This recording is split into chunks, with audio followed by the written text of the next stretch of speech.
Hello and welcome to Business Today Television. I'm Siddharth Zarabi and you're watching Modinomics 3.0, our special coverage in the run-up to Budget 2024-25 that is to be presented in the Lok Sabha by Finance Minister Nirmala Sitharaman on the 23rd of July. That will be her 7th budget speech, and one of the key points that everyone is looking forward to is what will this budget do and continue in terms of the focus on infrastructure. For the past 10 years, we have seen Prime Minister Narendra Modi and his government focus on infrastructure development all across the country, and there are visible results of that on the ground. And joining me today on that topic is someone who's worked in the Government of India, who knows very closely the infrastructure expansion, especially in the roads and highways space. Vaibhav Dange, infrastructure and public policy expert. Vaibhav, welcome to the show. I want you to provide a backdrop of what is necessary to be done as far as infrastructure is concerned. Why I ask you this is, if you remember, Budget 2023 had mentioned that famous figure of 10 lakh crore. That got raised to 11.1 lakh crore in the interim budget. The question that many people are asking, does that amount need to go up, or should this budget focus more on implementation specifics and ensuring that projects are implemented properly both at state and central level? Thank you, Siddharth. I think absolutely, as you mentioned, the infrastructure has been a focus of this government in last 10 years. And repeatedly, we have seen a very continuous and a very steep increase in the capital expenditure that is happening in infrastructure. I think that's also precisely why the reason that what kind of economic benefits that the country is seeing today in terms of growth in spite of COVID and everything continuing on the positive trajectory is primarily because of the huge focus of government on infrastructure. Of course, highway has been one of the great success stories, but I think overall infrastructure investment has increased, whether it is housing, whether it is railways, whether it is urban transport, airports, ports. Recently, I think the first big capital expenditure approval was done by this government in the second cabinet, if I'm not wrong, which was the Vadhavan port in Maharashtra, which expects around 76,000 crore of investment, capital investment. So I think the focus on the infrastructure will have to continue, because we have seen globally most of the even developed economies have been struggling for the growth. And if we want to continue with the growth trajectory that has been projected, or probably even go further, government will have to continue to focus on spending a lot of money on infrastructure, because you will agree more capital expenditure will also kind of initiate the economic process and the growth trajectory that we expect. So government's focus on infrastructure is of course equally important. So without cutting on spending the capital expenditure, or rather I expect that finance minister will further increase the capital expenditure. But as you rightly said, it has to be backed by the implementation. And probably last 10 years, on that count, you will have to give thumbs up to the government, that government has been focusing on implementation. So whether it is metro, for example, we have seen metro up and running in more than 11-12 cities. 20 cities are lined up for further expansion and the initiation of metro. Highway has seen a phenomenal growth. Railway is expecting whether it is railway station redevelopment, whether it is new lines. So I think there is absolutely no doubt that the focus on implementation will have to be done, because the capital expenditure that you want to provide in the budget, if it's not utilized, if it is underutilized, then there is no point, and then government can't increase the expenditure. But fortunately, as you have said in the beginning, the initial investment was expected around 10 lakh crore in the budget, and then which was further increased to 11.5 lakh crore. So all this put together, I think there is a focus both on continuing the capital expenditure, focus on capital expenditure. And of course, there has been a very successful model of implementation in infrastructure, which I don't doubt that government will will not continue. Absolutely, Vaibhav. There is no logic or rationale to abandon the capex focus, but there are questions that are being asked, and I'll come back to you on that, about whether the government also needs to look at supporting direct consumption in the short term because of what in the broader economy and possibly some of the political results and upcoming state elections. But we'll come back to that. For now, I also want to bring into the debate Manish R Sharma, partner and leader for infrastructure, transport and logistics at PricewaterhouseCoopers India. Manish, welcome. I wanted you to tell us about the big expectation that you have, because will it be continuity with change as far as the infrastructure focus of the Modi government, the capital expenditure focus is concerned, or will it be continuity without any major change? Very interesting point. I think we will see continuity. That is, in my opinion, fairly certain. We will see continuity of capital expenditure from a government budget to continue. We will see probably a decent growth rate on previous year's budget allocation. We had an interim allocation around 11 lakh crores. I think that number should go up. But we will probably also see some change. And the change I'm hoping we will see is essentially around looking at new models where the government's burden on the exchequer in terms of contingent liabilities, which comes from capex. Today, most of the capex is coming through EPC investments. I think the PPP investment needs to be not triggered in. And road is a good sector to start with. We have had user charge based, what we used to call toll road traffic used to be tolled and used to be a source of revenue for concessionaires. I believe that model will probably need to come back, and that's my hope from this budget. It will trigger the kickstarting of that model, because we have had a sufficiently long period of reinstating confidence in infrastructure spending through EPC and HAM models, and now user charge based PPP models need to come back into play, so that we start seeing the private capital also getting mobilized to a significant extent for infrastructure sector. That's a very good point. That's a very good point. I want a quick follow-up before you move on to other matters, Manish. And that instant question would be that if we were to move, if the government of the day were to move to a user-based PPP model, will it not in some ways be contra to what seems to be happening on the ground when it comes to, complaints around high toll charges? Nitin Gadkari ji has had to answer this question multiple times in the past, and there are lots of people who say that even railway fares have gone up, road toll is quite significant. How will it fit in with the broader political economy mood, Manish? So we need to understand here very clearly, the toll rates are set by the government. The private sector only uses the toll to determine what is the financial viability of their investment and accordingly bids for the project. So the toll rates are set by the government. Likewise, the tariff for railway is set by the government. That will continue to be a government prerogative to determine what should be the toll rates. If they want to lower it, if they want to make the customer burden lower, that's a government's prerogative. But more important is, with that constraint in mind, that the toll rates will be lower or will not increase at the rate that that has increased in past, you will probably look at a PPP model where probably the concession periods are longer, probably the bid value PPP bidders are bidding will be less aggressive. Those are the kind of behaviors we want to see.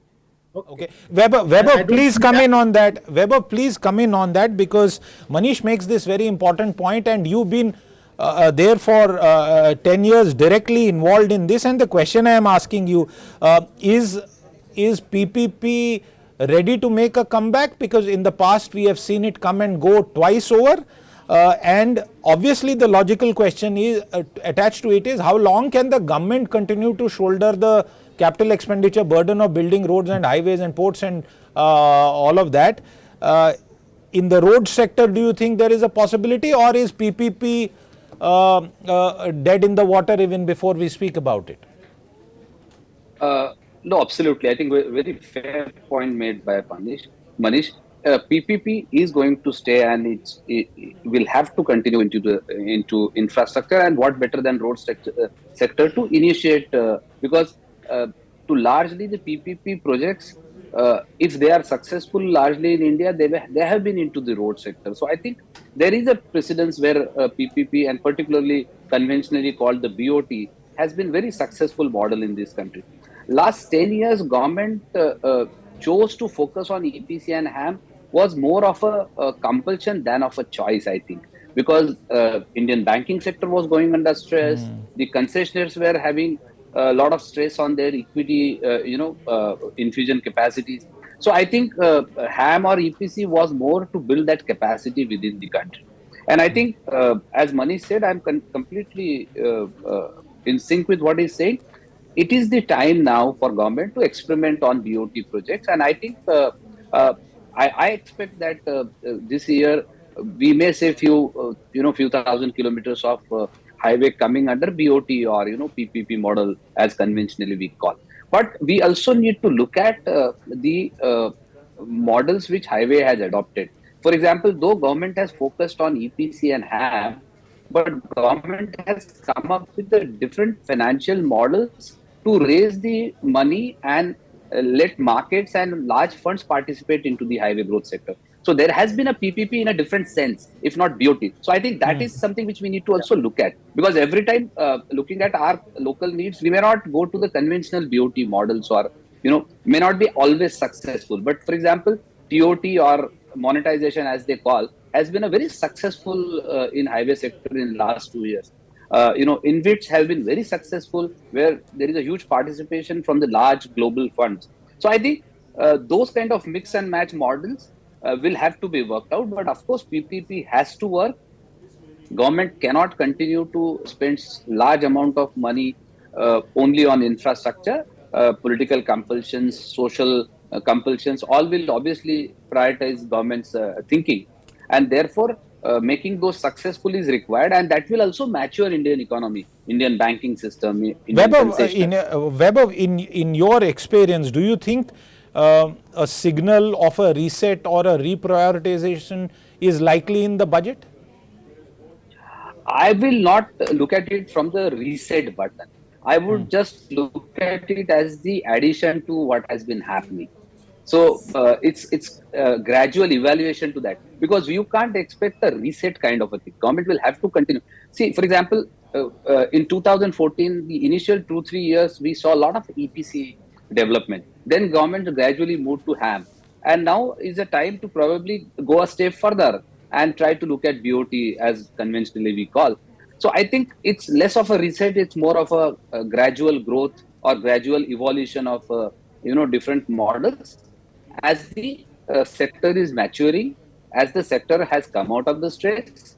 Indian banking sector is also now looking at positively to the highway sector. See, ultimately, it's all about sentiment. So now banks also have a positive sentiments about highway sector. So it's a right time for government to look at BOT. Manish, what does the government need to do to enable greater private sector participation in the infrastructure build out space? And viewers, the need and necessity for private sector companies to step up investments are not just for infrastructure, they are across the board. We have seen a selective sort of sector by sector increase in certain sectors from the private sector, but a lot of economists and other experts continue to feel the need for greater private sector participation. Manish, in your experience, what can the government do to sort of move towards this direction that both of you have now spoken about? I think the important point here is to understand where the private sector has the right appetite to play from an investment perspective. When it comes to infrastructure, let us understand these were government monopolies, and now we are expecting private sector to step in, both from a financing as well as an operation and maintenance perspective. Now, when that happens, you need to make sure that the risk to private sector is adequately addressed. So it is in that sense that even if I am looking at the PPP toll model to be relaunched, I would expect that the risks are better mitigated or better allocated in the contractual agreements than they were done the last time. This is also important because we need to make sure that the private sector is bidding for such projects. We don't see speculative behavior. We see a similar behavior in terms of risk expectations from private sector rather than very widely varying behaviors where somebody bids very low and somebody bids very aggressively. That kind of behavior is speculative. That's one thing, to how to do the right risk allocation in the contractual arrangements. Now, this could be true for roads. This can be true for sectors like ports, airports. We have a very robust model going on in airports, so I don't think we need to worry too much about that, barring making incremental changes. Railway is a sector where we need to really get PPP moving. Okay. Having said that, I must recall very clearly the road started as a brownfield expansion. 2 lane was converted to 4 lane and 4 to 6 lane. So there was a trajectory of business visibility, traffic visibility, and private sector was willing to invest into it. Railway is very unknown from a PSP perspective, private sector participant perspective, which means that you may want to look at government taking the initial risk like they are doing for stations and then monetize the assets in what we call recycling of the capital. Manish, I'm interrupting you here because I want to break it down for our viewers. Very interesting point you make for the railways, and let's for the moment ignore the reluctance within the railways bureaucracy for private sector participation, which we have seen over the last so many years in even the smallest of things. I want to ask you, all major cities in India, local governments there and people continue to demand metro services, and there's been a massive metro line expansion all across the country, projects that are completed and many are underway. Why isn't the private sector taking the front lead in metro? Because viability has been proven across several projects, although some projects still suffer. Why isn't the private sector stepping up there? No, I think it's an incorrect statement that viability in metro sector is sufficient for private sector's return expectations. I think the financial rate of return in metro sectors at best sits around 7 to 9% or even lower. It's the economic rate of return which is much higher for metro projects, which is 20%, 30% plus. So it is a necessity from an economic point of view. It may not be a good sector for private sector to invest into.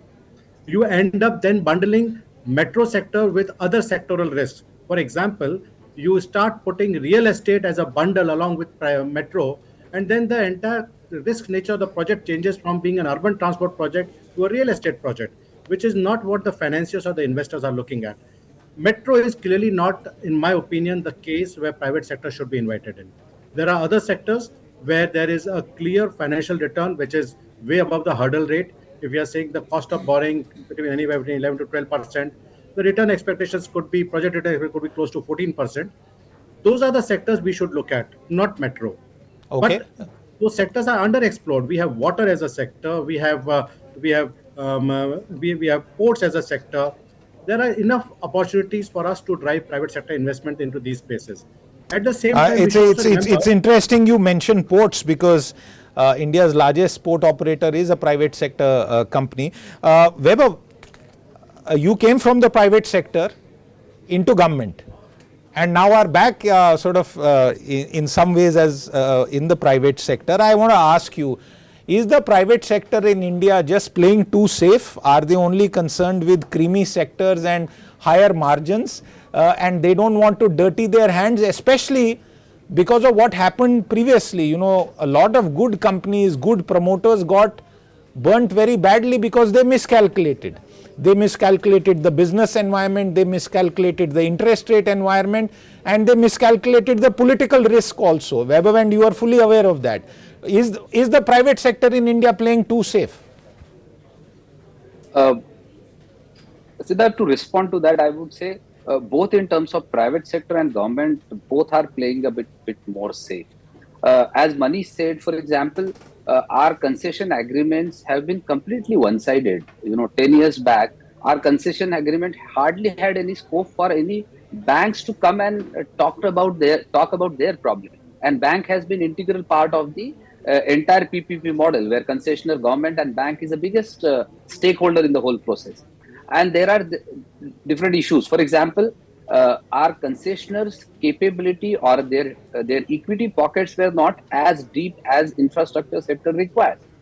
And it's also about making wise decisions. For example, if private sector is borrowing at 12%, and government monetize that amount and borrows at 7-8%, it will always make sense for government to borrow and then monetize that asset and raise the money. So it is not only about playing safe, it is also being smart. So I think to both extent, as Manish said, for example, sectors like metro, it's very difficult to make it economically viable. None of the metros globally, if I may say so, are not economically, financially viable. Economic sense they have, but financially they are not viable. But for example, look at port sector. Port, largely government has shifted itself from being the port operators to the landlords model, and therefore most of the port terminals are on a BOT basis, where private sector invests the money, private sector operates the berth, and they are making money, and government is creating the facility. So I think where there is a possibility, there is a maturity both in terms of government's thinking as well as the private sector's thinking. We have seen a huge amount of growth in the private sector. For example, none of the port, even the major ports which are operated by government, none of the berths are today operated by government. They are all BOT. It's a landlord model which government has come up with, and which is a very good model, very successful model. So I think the PPP will have to work for a different sector differently. And it is absolutely, equally and have to important. be designed differently. On the railways, Manish, coming back to you on the railways, the beyond running the existing network and ensuring that it provides a certain standard of quality and safety and reliability, punctuality, the railways expansion program, and let's not focus only on the bullet train as an example, even the passenger network needs to be very significantly expanded. Not in the short term, but in the medium to long term, can we have any hopes of significant private sector participation? I am hopeful of private sector participation. As I mentioned earlier, recycling of railway assets is probably the first step towards private sector participation. Uh, Railway stations which are currently being built under under EPC model, once they are up and ready, a large part of the construction and development risk has been addressed. Private sector would be very happy to come in and operate and manage these assets, just like we have done it with in case of airports. So I think that's one area which will clearly be an opportunity to look out for. There could also be opportunity for private sector to come in and operate do train operations. We currently have only one train operator when it comes to non-containerized cargo, which is Indian Railways. But can that be expanded to multi operator regime? Is another area of capability which can probably be looked at. When it comes to track infrastructure, I am conscious that this is a linear asset, and you really can't segment it the way you have segmented roads, because in roads you are able to toll at every 50 kilometers. Here you will have to think through the model correctly.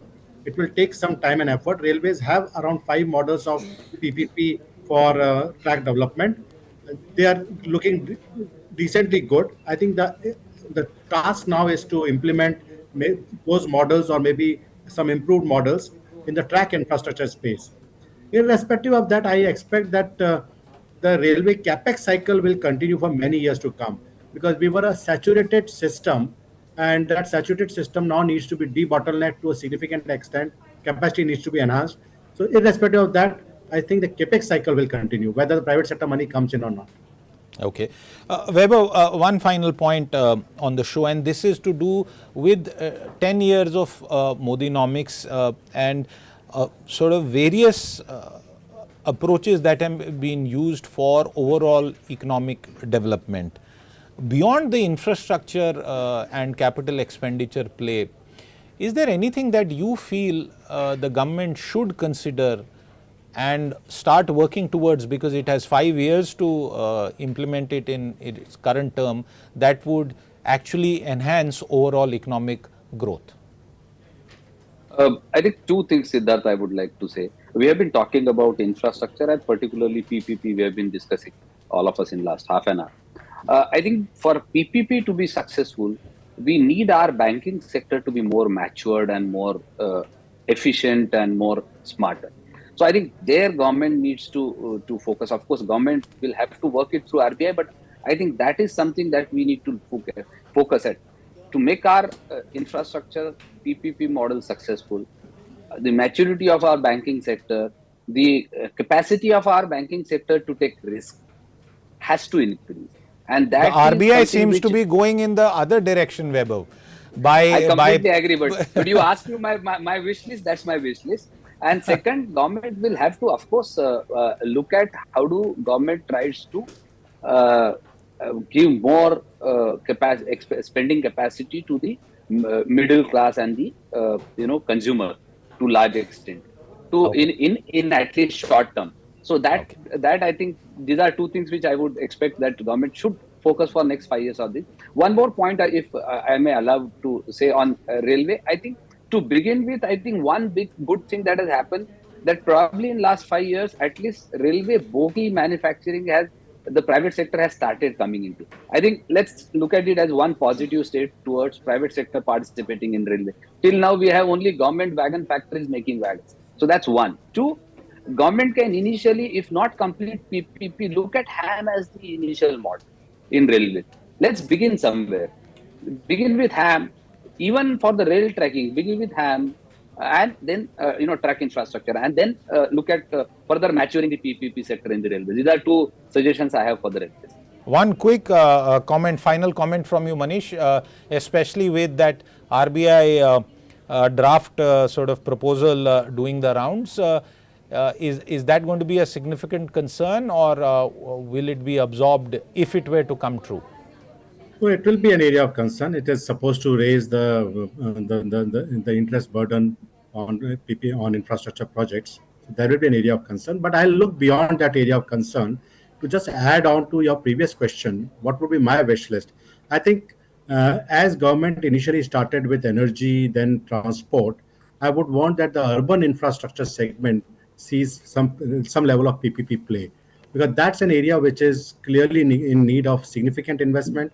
Smart cities, Amrit cities, these initiatives have been launched, but we need to see a real acceleration on that front. The second thing which I would really like to see is, can we expand the model where we have brought in patient capital from pension funds and other similar funds, like by way of models like InvITs, to sectors beyond roads? And I believe this has an opportunity to be expanded to both ports and railways. Can we look at that? These are mechanisms in which you can attract different investor classes. Strategic investors will have a different risk appetite. They want to do duty toll.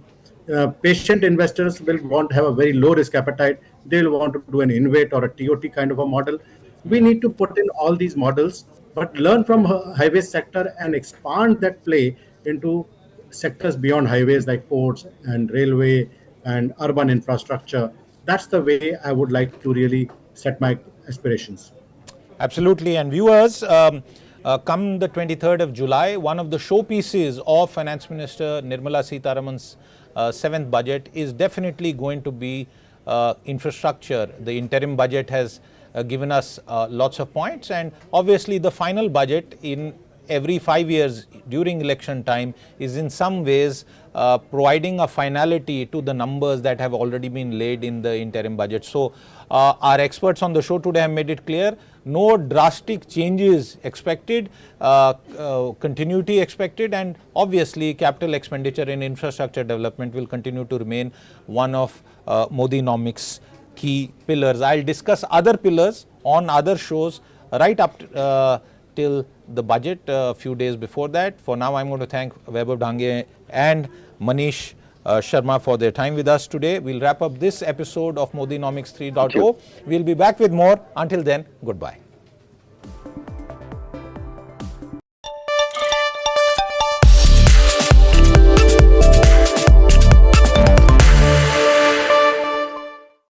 Handshakes, hugs and bonhomie on display. Narendra Modi and Vladimir Putin are known to share strong diplomatic ties. But amid changing global power dynamics, India's independent diplomacy stands strong. हमारी भावी पीढ़ी के उज्जवल भविष्य के लिए